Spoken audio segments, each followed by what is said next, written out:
Good morning, good afternoon, or whenever you hear this. There's going to be a special bilingual edition. It is 8:03 p.m. We're going to go rock and roll for about an hour, maybe 93 minutes, non-stop, non-edited, raw, real revolutionary. We're going to be reading, drinking tea. On va boire du thé ce soir. Ça va être du rock and roll, non édité par... Tu vas pas voir les clics de mes vidéos. Ils sont sans arrêt lancés en direct, comme si je serais en direct, mais... Non-edited, real, raw, revolutionary, bilingual from Hawkeye, Montreal, yours truly. We're going to discuss an important, interesting, timely, scary topic for some. The topic today is hyperinflation. Hyperinflation. What is hyperinflation? Since it is in the news that we have inflation, c'est quoi l'hyperinflation? Hyperinflation. Hyperinflation. We've all heard the term. Somebody made videos about a possible hyperinflation, so I did some meditation, and my ruling is that it is unlikely yet possible. C'est peut-être pas le cas, mais c'est possible qu'il y ait une hyperinflation dans le monde. It is possible. It's a economic, financial, commercial event which has happened and could happen again. Comme dans notre vie, des événements qui peuvent se répéter, une maladie ou quelque chose qui peut ser une répétition des événements dans notre vie. Moi, personnellement, je veux juste aller de l'avance des nouveaux événements. I just want to have new events, but sometimes we have events that, of course, transpire again in history or in our own personal lives or collective lives of civilization, de la civilisation. Puis, du point de vue économique, financier, commercial, l'hyperinflation, c'est quelque chose qui peut arriver. That's something that can happen. And it cannot be ruled out. Now, the good news is that I do firmly believe in my trinity of theories, the implementation of my trinity of theories known as the CIT, Citizen Integration Theory, the Debt Fusion Theory, and the Democratic Fusion Theory via the fourth dimension. And that fourth dimension is, of course, LOVE, love. Love is action. That is my call and advocacy as I'm doing here with it's low quality graphic video, but it's more important my voice and the understanding of what I'm gonna read about, to educate, to revise my own education, revise my own knowledge, revise and meditate of everything that's transpiring at the moment. I'm gonna be having some tea. Listen to tea. Thank you farmers, because everybody got even Wall Street. Merci les fermiers parce que tout le monde faut qu'on mange, même les multimillionnaires, multibillionnaires, les actionnaires ou pas, those who own the stock market or not, even tomorrow the stock market when it's open 9:30 a.m. Please, if you do make a million on the stock market, trade, buy, sell future stocks, please give 10% of a million. 10% of a million is 100,000 divided by 4. Give 25,000 for food security, 20 because everybody gotta eat, for even Wall Street, 25,000 for women's sports leagues, 25,000 for LGBTQ programs, and 25,000 for environmental issues by principle to plant a tree for every tree that we cut down. S'il vous plaît, si vous faites 1 million profit à la bourse, vendez des actions. Donner 10% d'un million, ça équivaut à 100 000. Vous pouvez le diviser par 4, donner 25 000. 4 fois 25 000 pour la sécurité alimentaire, 25 000 pour le sport au féminin, 25 000 pour les programmes pour ma communauté LGBTQ, 25 000 pour planter un arbre pour chaque arbre qu'on enlève pour l'environnement. L'hyperinflation, hyperinflation, what is hyperinflation? Qu'est-ce que c'est l'hyperinflation? I'm going to be reading from Wikipedia. Je vais faire la lecture de Wikipedia. And of course, in parallel to my trinity of theories, which of course I do firmly believe in the implementation of my trinity of theories. The CIT Citizen Integration Theory, Debt Fusion Theory, or Debt Fusion Theory has to come first. And of course, Debt Fusion Theory is taking all debt, private and public, over the collective North American civilization, Canada, US, Mexico, and beyond, NATO member countries, and Israel, and of course, to create what I call the UE, the Universal Exchange Unit, preferably by biometrics, the hand, the voice, and the eye are unique biometric identifier, to create, of course, the UE, the Universal Global Central Bank, and of course to create the two complementary covenant and cooperative institutions of the International Citizen Integrated Social Security and Service Force, aka the Dragon Army, with the International Integrated Dance League, aka the Dancing Goddess Army, which is, of course, for my dream, manifesting as the dancing goddess in the Dragon Kingdom. The DRT, Debt Fusion Theory, I do firmly believe at this point in time, pegged to the US dollar, because the United States dollar is still the international trade currency of choice, the global commerce currency of choice and the world finance currency of choice. And so peg it to the US dollar and create the UE, the universal exchange unit, and basing prices to a freezing point in time, perhaps November 22nd.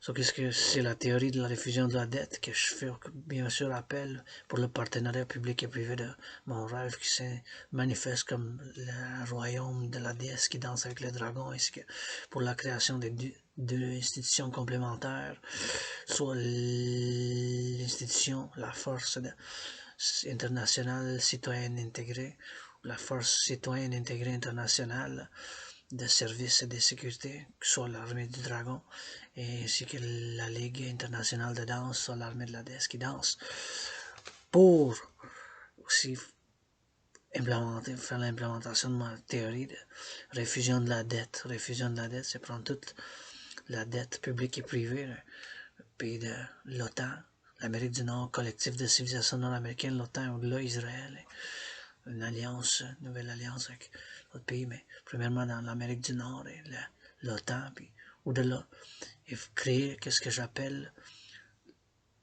l'unité d'échange universel. L'unité d'échange U-E-U. Lui, comme en anglais c'est UI, en français ça sera UI aussi. U comme unité, E pour échange, puis universel. L'unité, comme une unité, comme une monnaie, l'unité d'échange universel. Lui, l'unité d'échange universel. Lui, l'unité d'échange universel.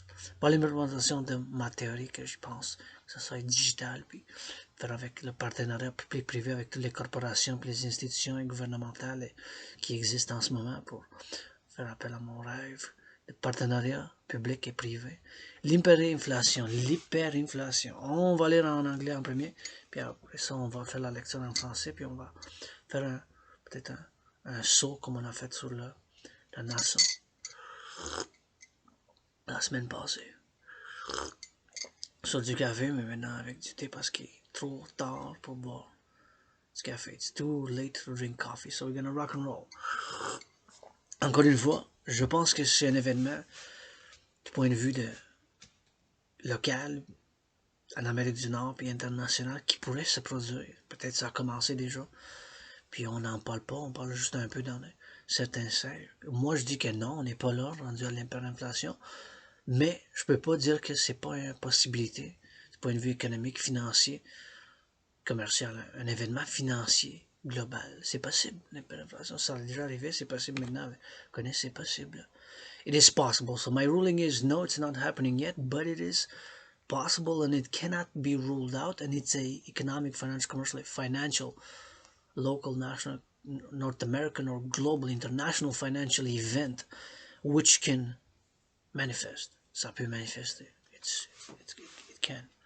But the good news is that I have the solution, the DRT, the debt refusion theory. La bonne nouvelle, c'est que j'ai la solution, la théorie de réfusion de la dette. Théorie de la réfusion de la dette. Théorie de la réfusion. Debt refusion theory. Hyperinflation. In economics, hyperinflation is a very high and typically accelerating inflation. Of course, inflation in economics refers to a general increase in prices of goods and services in the economy.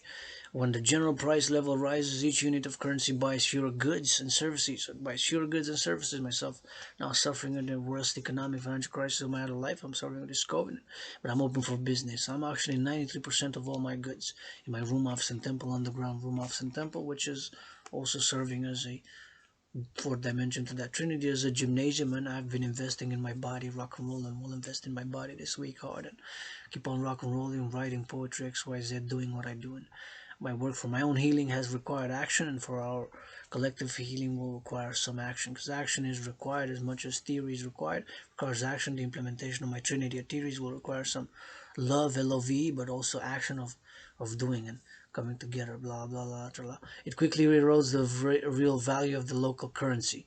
So it quickly erodes as the prices of all goods increase. This causes people to minimize their holdings in that currency, as they usually switch to more stable foreign currencies. When measured in stable foreign currencies, prices typically remain stable Unlike low inflation, where the process of rising prices is protracted and not generally noticeable except by studying past market prices, hyperinflation sees a rapid and continuing increase in nominal prices, the nominal cost of goods, and in the supply of currency. Typically, however, the general price level rises even more rapidly than the money supply as people try ridding themselves of the devaluing currency as quickly as possible. As this happens, the real stock of money, the amount of circulating money divided by the price level, decreases considerably. Almost all hyperinflations have been caused by government budget deficits financed by currency creation. Hyperinflation is often associated with some stress to the government budget, such as wars or their aftermath, social political upheavals, a collapse in aggregate supply, or one in export prices, or other crises that make it difficult for the government to collect tax revenue. Almost all hyperinflations. Now, this is very interesting because it relates to COVID, and of course, the stock market COVID crash. I had COVID twice. First time was the hardest scorest, hardcore, when February 2020. February 2020 was when I was really sick, ill, and diseased. That was February 2020. I was very sick for about 22 days. Mid-February, started end of January until about mid-February. And now since then, after that, what happened is a lot of currency creation, right, to finance the COVID situation. So almost all hyperinflations have been caused by government budget deficits financed by currency creation. Hyperinflation is often associated, so almost all hyperinflations have been caused by government budget deficits financed by currency creation. So now we have this worldwide, globally, internationally. Budget deficits, government budget deficits financed by currency creation to respond to the COVID pandemic, to the coronavirus pandemic.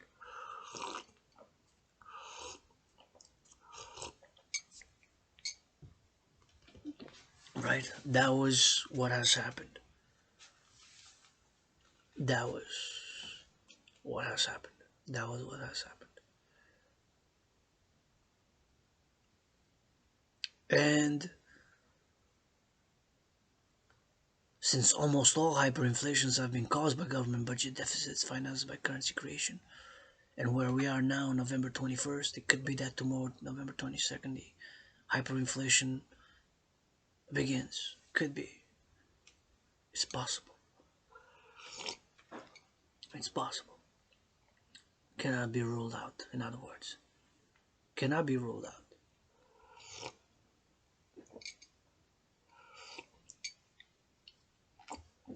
It cannot be ruled, especially since almost all hyperinflations have been caused by the budget deficits financed by currency creation, which we have now worldwide, globally, internationally. It could be a global, because I've heard somebody in a video YouTube speak about international hyperinflation, worldwide hyperinflation, global hyperinflation, and it cannot be ruled out. It's possible. It's an event that could begin now at midnight tonight.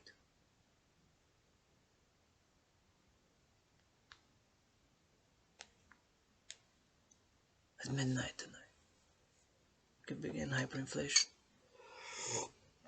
Hyperinflation is often associated with some stress to the government budget, such as wars or their aftermath, social political upheavals, a collapse in aggregate supply.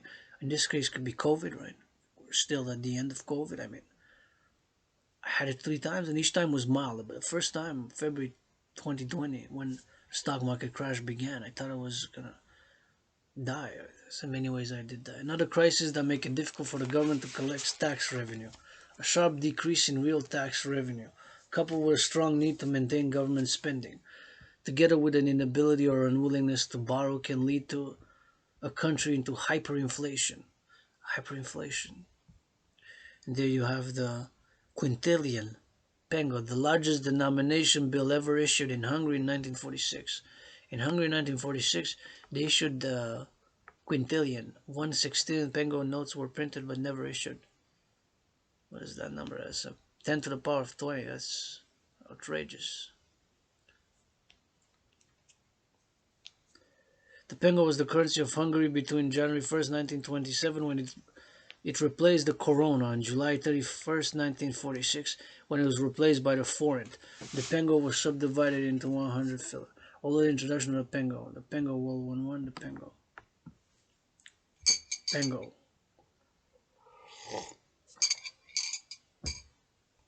Hyperinflation in Venezuela, represented by the time it would take money to lose 90% of its value. And then we have a chart, a 101 day rolling average. And then we have the example of the Venezuelan Bolivar. Definition. So the definition, it's important we understand the definition. So again, it's the loss of purchasing power, loss of, right, it's the basically very high and typically accelerating inflation, hyperinflation. So it's inflation, but very fast, hyper, like hyperactive. It's quickly erodes the real value of the local currency as the prices of all goods increase. So if we have international, global, worldwide, it's a big problem. It could happen. Listen, it can happen tonight after midnight. It's the 21st of November. Tomorrow the stock market could crash. It's possible. It's financial events that occur, and for all the high technology that we have, some principles still operate under the same condition, right? And some things operate under the same principles. Some principles. Yes.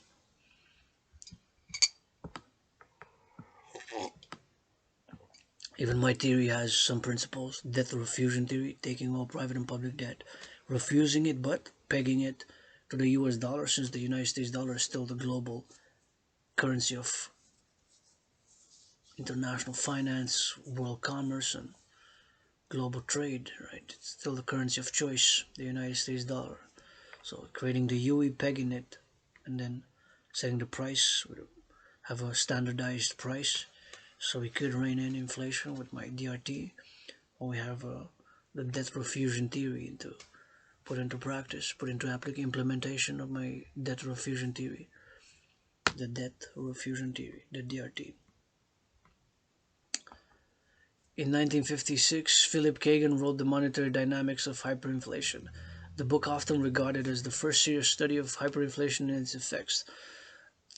Though The Economics of Inflation by Hyperinflation on the German hyperinflation was published in Italian in 1931. In this book, Kagan defined a hyperinflationary episode as starting in the month that the monthly inflation rate exceeds 50% and as ending when the monthly inflation rate drops between 50% and stays that way for at least a year.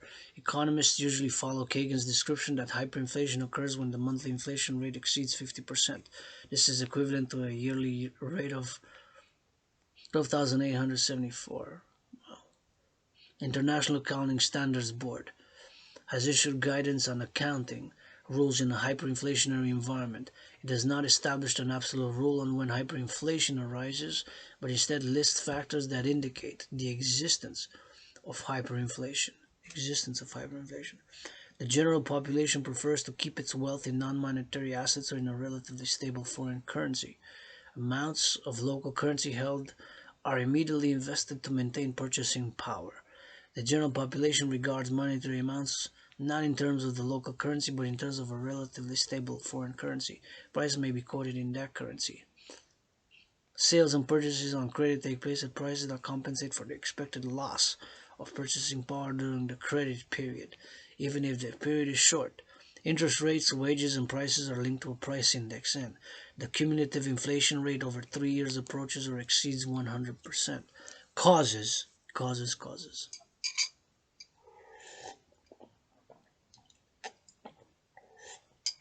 While there can be a number of causes of high inflation, almost all hyperinflations have been caused by government budget deficits, financed by currency creation. Again, it comes to what we read earlier. So while there can be a number of causes of high inflation, almost all hyperinflations have been caused by government budget deficits financed by currency creation. While there can be a number of causes of high inflation, almost all hyperinflations have been caused by government deficits financed by currency creation.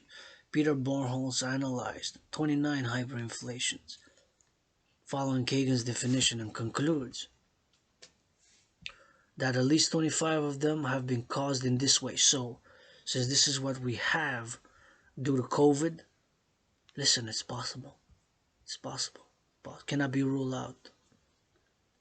No. I don't like to make prophecies of doom and gloom because I've been through hell and back, and I've been depressed and suicidal. I've conquered depression. I've conquered depression, and of course,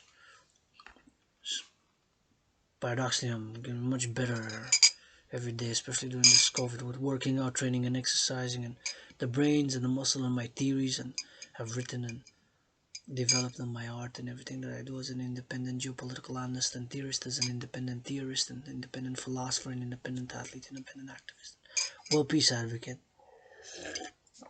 A necessary condition for hyperinflation is the use of paper money instead of gold or silver coins. Most hyperinflations in history, with some exceptions such as the French hyperinflation, lasted 7 years, 1789 to 1796, occurred after the use of fiat currency became widespread in the late 19th century.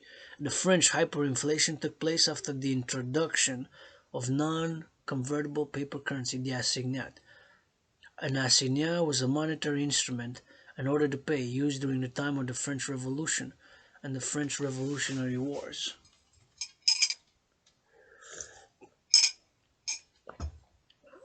Money supply.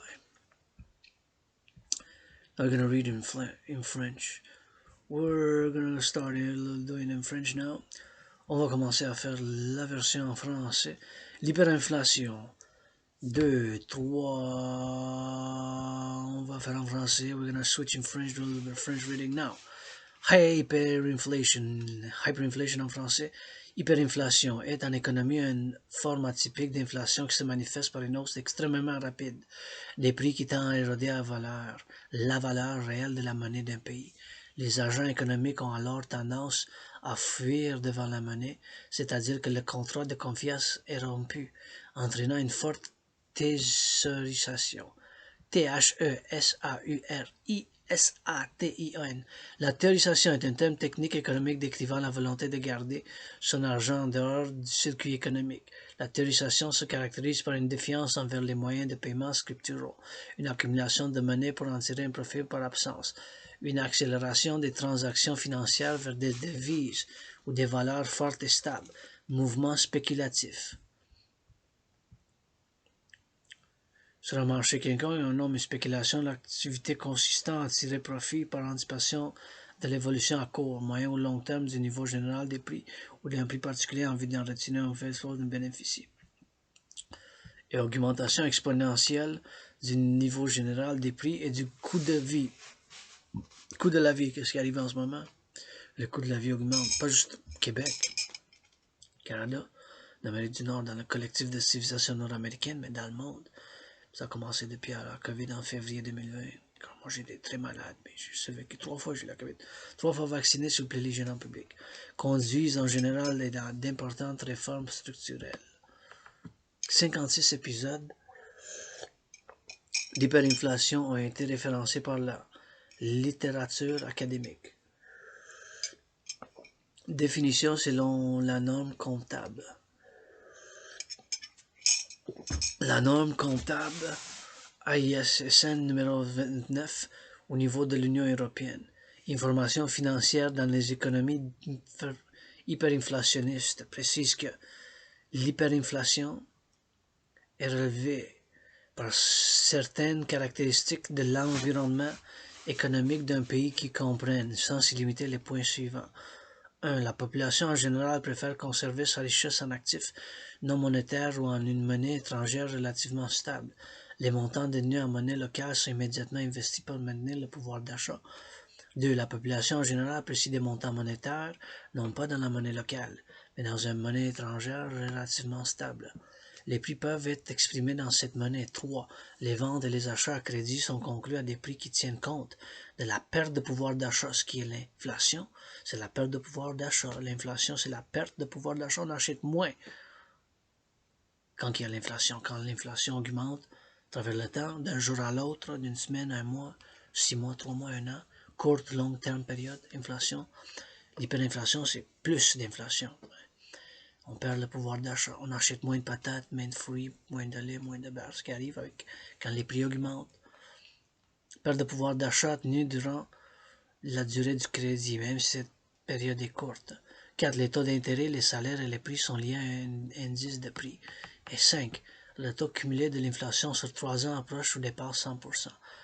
Des causes souvent liées au niveau d'endettement d'un pays.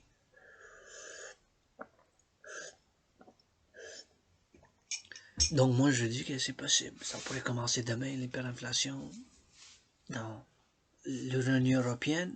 Et en décembre, ça peut nous toucher ici. Ou en janvier ou en février, mais c'est possible.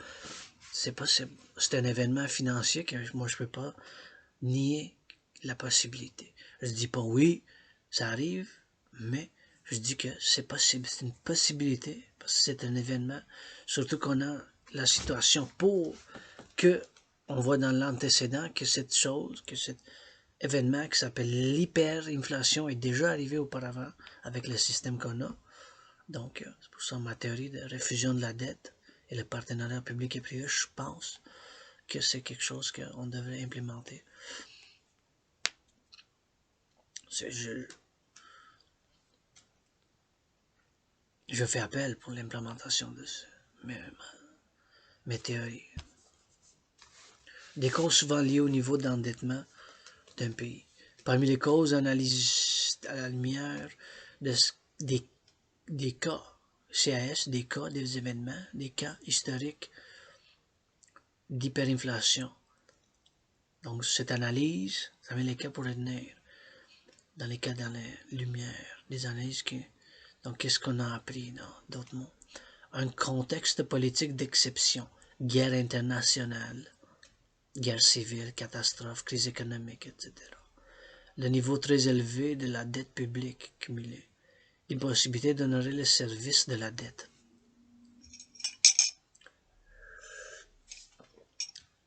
Jusqu'à maintenant, on a ces trois-là, avec la guerre en Ukraine, la dette publique, ça a tellement augmenté le service de la dette.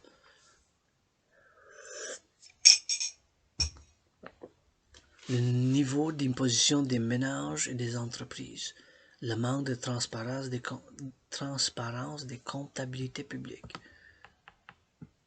une évolution instable de la masse monétaire, l'absence de régulation d'échange, la perte de confiance des acteurs financiers internationaux, l'impossibilité pour l'État d'emprunter à l'étranger, la multiplication et le contrôle des agents producteurs de moyens de paiement, l'indexation systématique entre salaires, taux d'intérêt et hausse des prix, une baisse dramatique du niveau de l'épargne.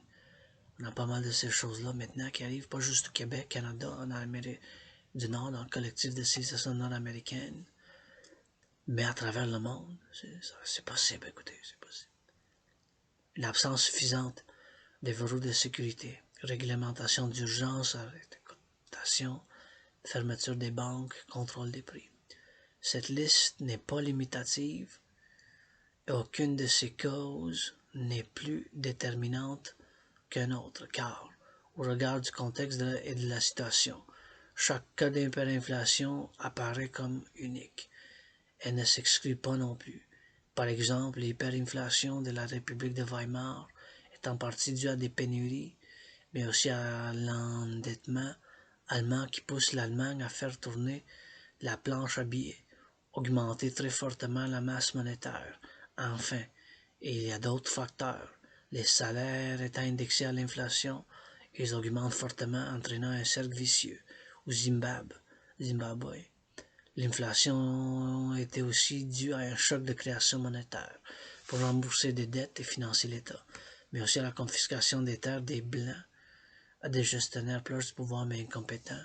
Il y a donc eu une forte baisse de la production. Conséquence, le comportement des agents économiques. Globalement, en cas de phase hyperinflationniste, l'économie d'un pays fonctionne à très court terme. On note que Les entrepreneurs tendent à s'intéresser plus à la gestion de leur trésorerie qu'aux décisions de production et d'investissement. L'impact sur le coût des productions alimentaires ou des premières nécessités entraîne une rupture des chaînes de production et affecte l'équilibre économique. L'affaiblissement du système fiscal, puisque traditionnellement il existe un délai entre le moment où l'impôt est payé et le moment où il entre dans les caisses de l'État. En cas d'hyperinflation, ce délai annule la valeur de l'impôt perçu. Dans le cas d'une monnaie fiduciaire matérialisée par des espèces, l'institut d'émission ne parvient que difficilement à répondre à la demande, la monnaie perdant ses principales fonctions: moyen d'échange, réserve de valeur et unité de compte. On assiste à une généralisation du troc ou à un transfert vers d'autres moyens d'échange plus fiables.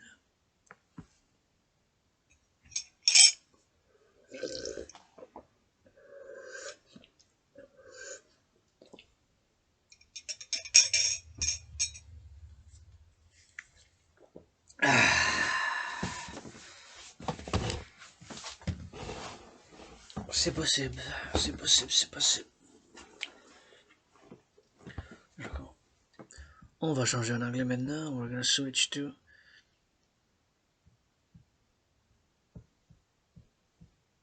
English now. Money supply.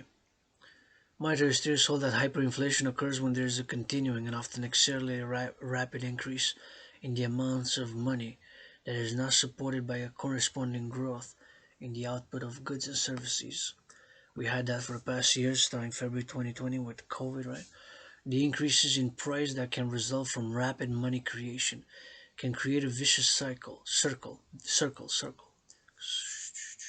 requiring ever-growing amounts of new money creation to fund government deficits.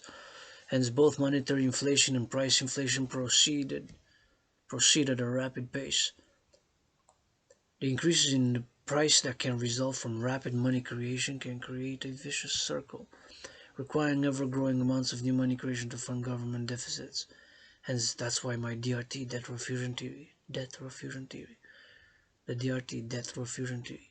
Hence, both monetary inflation and price inflation proceed at a rapid pace. Such rapidly increasing prices cause widespread unwillingness of the local population to hold the local currency as it rapidly loses its buying power. Instead, they quickly spend any money they receive, which increases the velocity of money flow. This in turn causes further acceleration in prices. This means that the increase could happen. It's very possible because we have a lot of the common denominators of when hyperinflation occurs, what's going on, and it's possible. Listen, I don't say yes 100%, but I cannot rule it out. It's a possibility. I cannot say no. I can say it can happen. Financial event known as hyperinflation can happen, especially since we have common. But good news is my theory, DRT, is a solution to that. This means that the increase in the price level is greater than that of the money supply. The real stock of money, MP, decreases here. M refers to the money stock and P to the price level. This results in an imbalance between the supply and demand for the money, including currency and bank deposits, causing rapid inflation. Very high inflation rates can result in a loss of confidence in the currency, similar to a bank run. Usually the excessive money supply growth results from the government being either unable or unwilling to fully finance the government budget through taxation or borrowing, and instead it finances the government budget deficit through the printing of money, which is what we have during COVID since the stock market crashed February 2020 till about February, right? Still now ongoing now. COVID's not over. Russia-Ukraine situation. Because hyperinflation could begin after midnight tonight. It's the 21st of November now. 22nd tomorrow could be a stock market crash. It's possible. Financial events happen. This result. So governments have sometimes resorted to excessively loose monetary policy, as it allows the government to devalue its debts and reduce or avoid a tax increase. Monetary inflation is effectively a flat tax on creditors that also redistributes proportionally to private debtors. Distributional effects of monetary inflation are complex and vary based on the situation, with some models finding regressive effects, but other empirical studies progressive effects. As a form of tax, it is less overt than levied taxes and is therefore harder to understand by ordinary citizens. Inflation can obscure quantitative assessments of the true cost of living, as published price indices only look at data in retrospect, some may increase only months later. Monetary inflation can become hyperinflation if monetary authorities fail to fund increasing government expenses from taxes, government debt, cost cutting, or by other measures, because either during the time being between recording or levying taxable transactions and collecting the taxes due, the value of the taxes collected falls in real value to a small fraction of the original taxes receivable, or government debt issues fail to find buyers except at very deep discounts, or a combination of the above.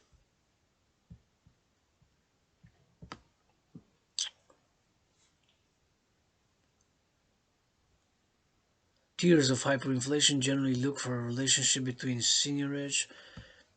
Seigniorage also space seigniorage or seigniorage is the difference between the value of money and the cost to produce and distribute it. It's a new term. Learning. Seigniorage, seigniorage, and the inflation tax. In both Kagan's model and the neoclassical models, a tipping point occurs when the increase in money supply or the drop in the monetary base makes it impossible for a government to improve its financial position. Thus, when fiat money is printed, government obligations that are not denominated in money increase in cost by more than the value of the money created. From this, it might be wondered why any rational government would engage in actions that cause or continue hyperinflation. One reason for such actions is that often the alternative to hyperinflation is either depression or military defeat. The root cause is a matter of or more dispute. In both classical economics and monetarism, it is always the result of the monetary authority irresponsibly borrowing money to pay all its expenses. These models focus on the unrestrained seigniorage of the monetary authority and the gains from the inflation tax. In neoclassical economic theory, hyperinflation is rooted in a deterioration of the monetary base, that is, the confidence that there is a store of value that the currency will be able to command later. In this model, the perceived risk of holding currency rises dramatically, and sellers demand increasingly high premiums to accept the currency. This in turn leads to a greater fear that the currency will collapse, causing even higher premiums. One example of this is during periods of warfare, civil war, or intense internal conflict of other kinds. Governments need to do whatever is necessary to continue fighting, since the alternative is defeat. Expenses cannot be cut significantly since the main outlay is armaments. Further, a civil war may make it difficult to raise taxes or to collect existing taxes, while in peacetime the deficit is financed by selling bonds. During a war, it is typically difficult and expensive to borrow, especially if the war is going poorly for the government in question. The banking authorities, whether central or not, monetize the deficit, printing money to pay for the government's efforts to survive. The hyperinflation under the Chinese nationalists from 1939 to 1945 is a classic example of a government printing money to pay Civil War costs. By the end, currency was flown in over the Himalayas, and then all currency was flown out to be destroyed.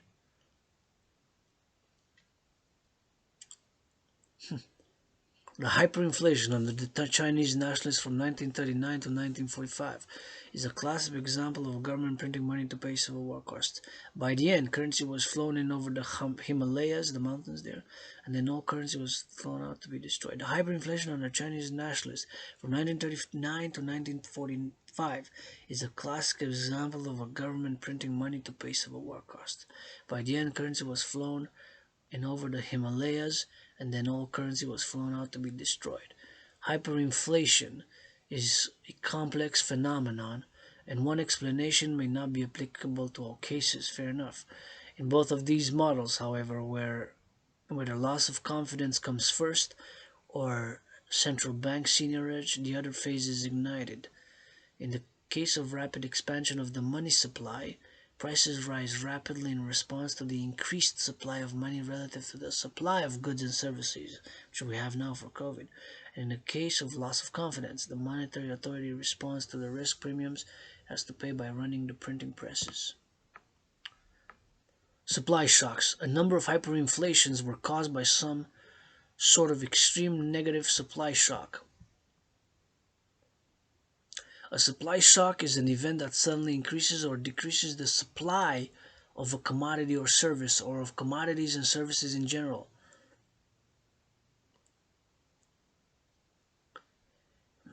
Thinking of supply shock in Europe, the oil, because a lot of Western Europe is dependent on Russian oil and gas, natural gas, and from Russia, and that kind of was cut off, right? Cut off. So could be this, and euro trigger, and could hyperinflation could begin in Europe, could begin in Israel, could begin in the Middle East, could begin in Africa, could begin in China. It could be worldwide, it could be global, it could be international today, tomorrow starting. It's possible. I don't say it's happening. I'm saying it's possible. I cannot rule out global hyperinflation at this point in time, what we had during COVID.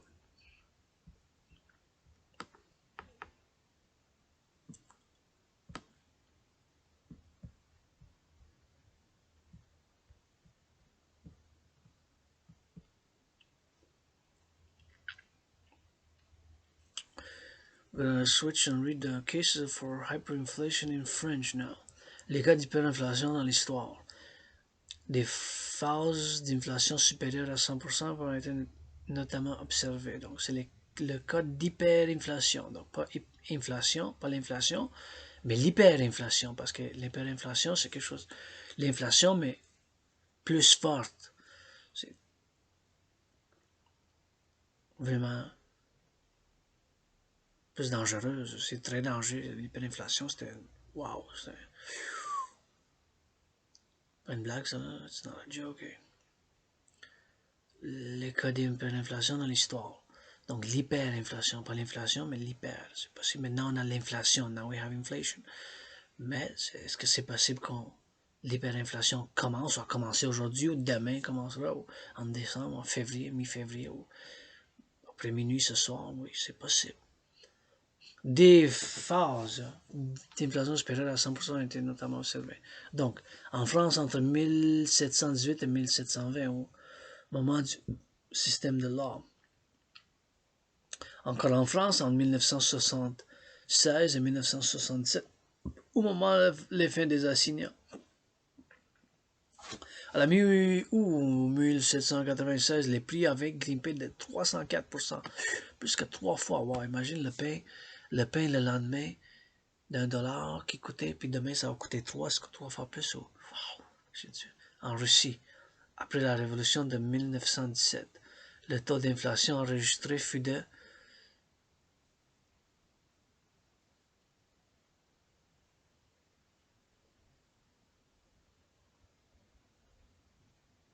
en Russie, après la révolution de 1917, les bolcheviks, c'est ça, la révolution russe est l'ensemble des événements ayant conduit en février 1917 au renversement spontané du régime tsariste de Russie, puis en octobre de la même année à la prise de pouvoir par les bolcheviks et à l'installation d'un régime léniniste, communiste.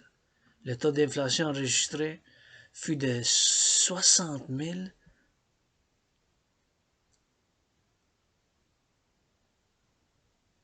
60 millions. Tu vois, ça, je ne savais pas. Pendant 4 ans.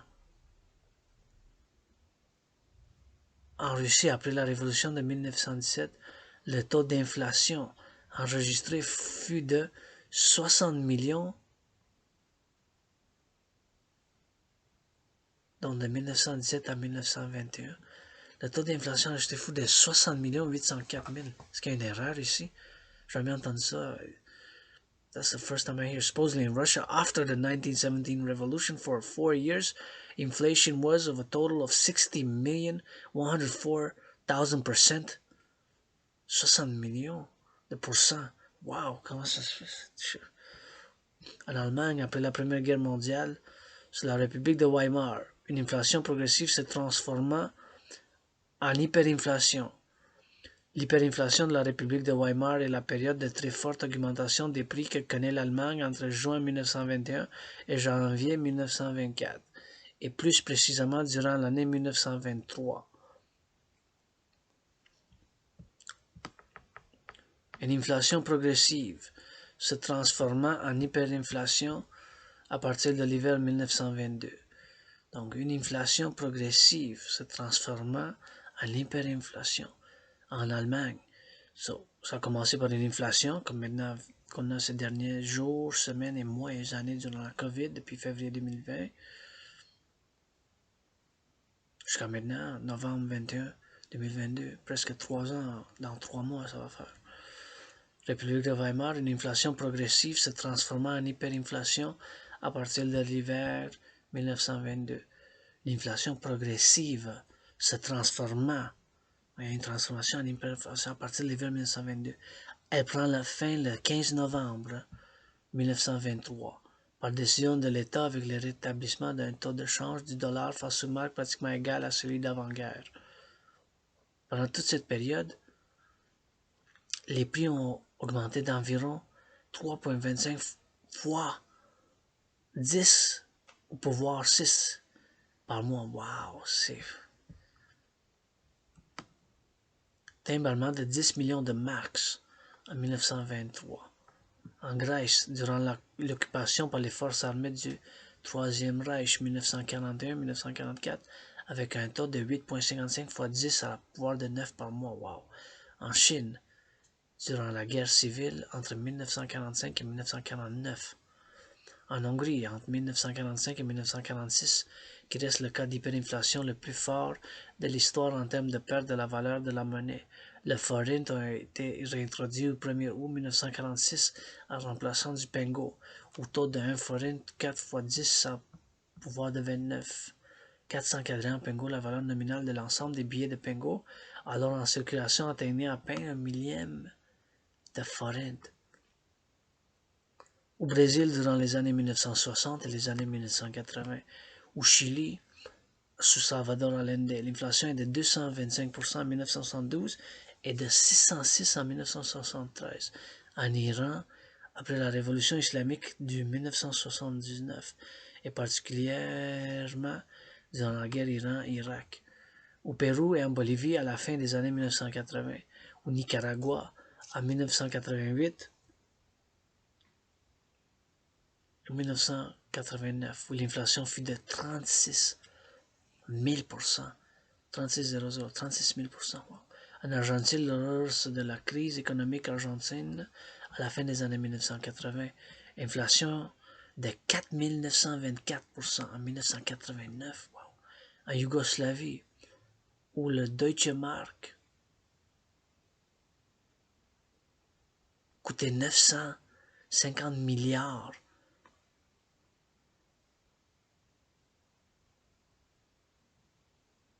de nouveaux dinars en 1993. Un Deutsche Mark en 1993 coûtait 950 milliards, pas des millions, mais milliards de nouveaux dinars. Les dinars de Yougoslavie, ça n'existe plus.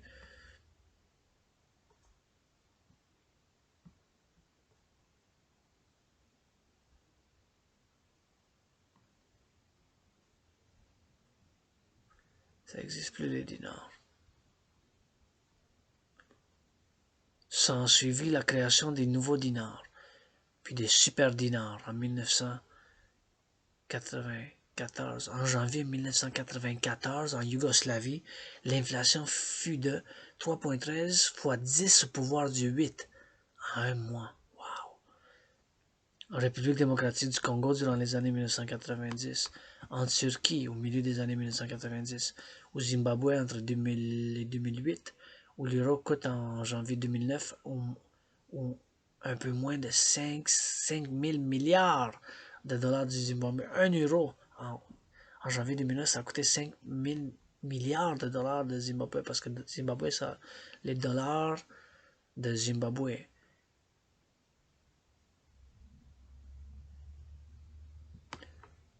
Venezuela, où l'inflation atteint 342 161 entre septembre 2017 et septembre 2018.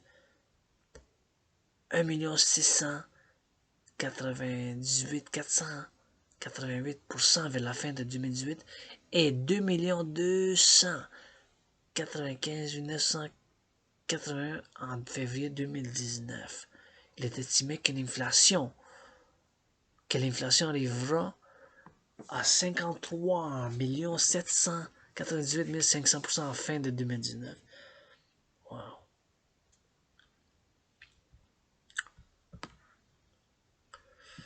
Donc c'est un événement dangereux qui peut globalement, imaginez, ça n'a jamais été global. J'avais une vidéo pour parler d'une hyperinflation internationale, mondiale, globale. Donc les pays de plusieurs pays du monde. Est-ce que c'est possible? C'est possible. Moi je dis non, mais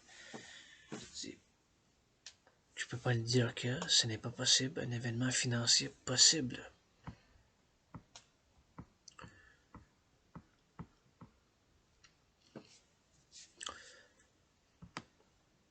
Effects of hyperinflation. Hyperinflation increases stock market prices, wipes out the purchasing power of private and public savings, distorts the economy in favor of the hoarding of real assets, causes the monetary base, whether specie or hard currency, to flee the country and makes this the afflicted area an anathema to investment. Anathema to investment. Anathema to investment.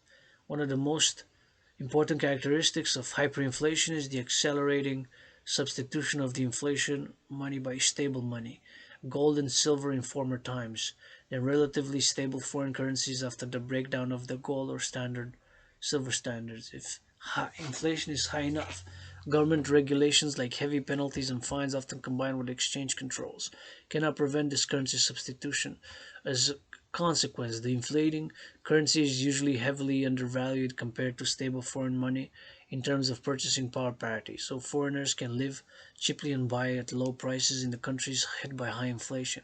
It follows that governments that do not succeed in engineering a successful currency reform in time must finally legalize the stable foreign currencies, or formerly gold and silver, that threaten to fully substitute the inflating money. Otherwise, their tax revenues, including the inflation tax, will approach zero. The last episode of hyperinflation in which this process could be observed was in Zimbabwe in the first decade of the 21st century.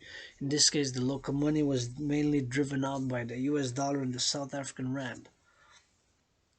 Enactment of price controls to prevent discounting the value of paper money relative to gold, silver, hard currency, or other commodities failed to force acceptance of a paper money that lacks intrinsic value. The entire entity responsible for printing a currency promotes excessive money printing, with other factors contributing a reinforcing effect. Hyperinflation usually continues. Hyperinflation is generally associated with paper money, which can easily be used to increase the money supply, add more zeros to the plates and print, or even stamp old notes with new numbers. Historically, there have been numerous episodes of hyperinflation in various countries, followed by a return to hard money. Older economies would revert to hard currency and barter when the circulating medium became excessively devalued, generally following a run on the store of value. Much attention on hyperinflation centers on the effect on savers whose investments become worthless. Interest rate changes often cannot keep up with hyperinflation or even high inflation. Certainly with contractually fixed interest rates. For example, in the 1970s in the United Kingdom, inflation reached 25 per annum, yet interest rates did not rise above 15%, and then only briefly, and many fixed interest rate loans existed. Contractually, there's often no bar to a debtor cleaning his long-term debt with hyperinflated cash, nor could the lender supply somehow suspend the loan. Aftermath.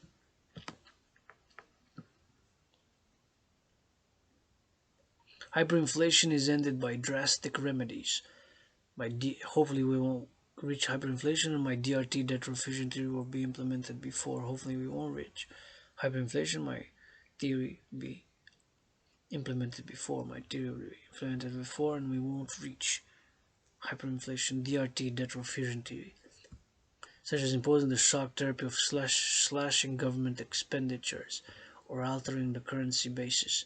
One form this may take is dollarization, use of a foreign currency, not necessarily the US dollar. My universal exchange unit by biometrics, hand and voice, biometric identifiers. This can result in the production of, oh, we skipped, hold on. Hyperinflation has always been a traumatic experience for the people who suffer it. I've been through so much trauma, suffering, and depression, and even financial crisis that my theory best got the solution. DRT, debt fusion theory across the Quebec, Canada, North America to collect NORAD, and NATO, and Israel, and beyond. Create the universal exchange unit. That is my proposal, my call, and solution. Hopefully we won't reach there, but it's possible that hyperinflation has begun today as I'm doing this video somewhere in the world, or tomorrow at midnight. It's 21st of November now, still for the next 3 hours, and tomorrow's the 22nd day of November, last day of Scorpio. So, but the DRT best almost always enacts policies to try to prevent its recurrence.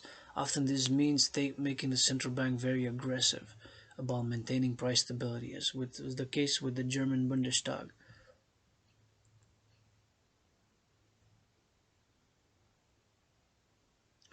Currencies, so the Weimar Republic, cases of hyperinflation. Germany was issuing 2 trillion mark banknotes.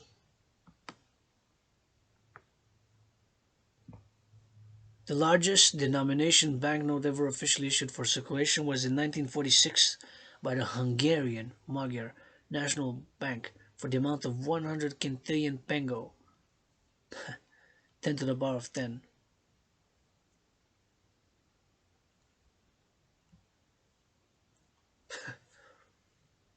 Better barter then. Austria, hyperinflation notable. Bolivia, Brazil, China had, France, many countries, but now if it's global, international, due to the COVID and the Ukraine-Russia situation. Poland, Peru, Soviet Union.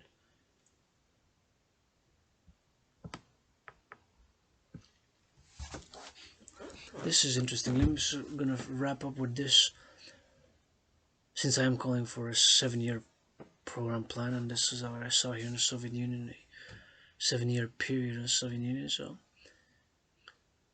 Soviet Union, 7-year period of uncontrollable spiraling inflation occurred in the early Soviet Union, running from the earliest days of the Bolshevik Revolution in November 1917 to the reestablishment of the gold standard with the introduction of the chevron nets as part of a new economic policy. The inflationary crisis effectively ended in March 1924 with the introduction of the so-called gold ruble as the country's standard currency. The early Soviet hyperinflationary period was marked by 3 successive redenominations of its currency, in which new rubles replaced old at the rates of 10,000 to 100. Inflation in the Soviet Union reached 213%. A 7-year period.